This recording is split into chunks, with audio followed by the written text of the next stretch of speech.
A bill has been filed in the lower house that seeks to authorize the president and the heads of the legislative, judiciary, and constitutional bodies to declare savings from their allocations and realign them within the respective offices before the fiscal year ends. House Bill 4770 was filed by Eastern Samar Representative Ben Evardone. The details from Freddie Abando. The Palace will submit a public financial management reform bill that will allow government to continue using sources of funds pooled under the Disbursement Acceleration Program to enhance public spending. Budget Secretary Florencio Abad said the measure will address portions of the Supreme Court's decision which uncovered violations of the Constitution on the use of savings.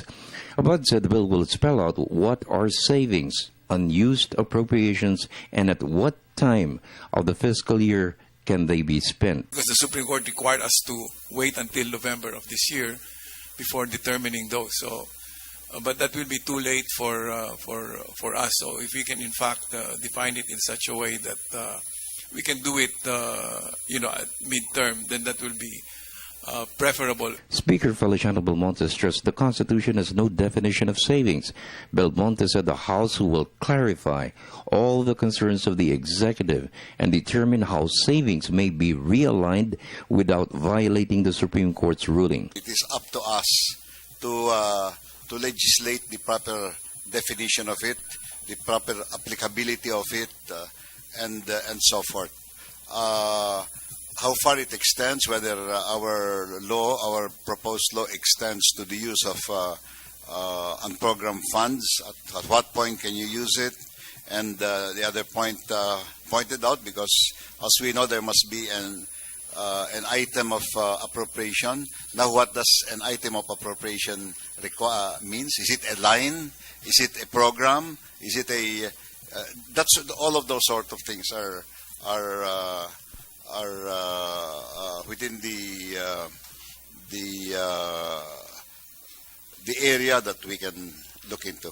This early, Appropriations Vice Committee Chairman Congressman Ben Evardone filed a bill to address the issue of savings. Evardone said the measure will set a time frame for declaring savings and how it can be realigned for other programs and projects. Under the current practice, it could only be declared at the end of the fiscal year. Tatlong definitions ko ng savings, no, yung before implementation of project, during implementation of project, at saka or program, and saka after, no. So tatlo. At saka yung time frame, yung pinaka-significant dito sa bill ko is yung time frame. Kasi ang sabi ng Supreme Court, savings should only be realized at the end of a fiscal year, no? Ang tingin ko, hindi kumbaga unreasonable yun. For the People's Television Network, this is Freddie Abando reporting.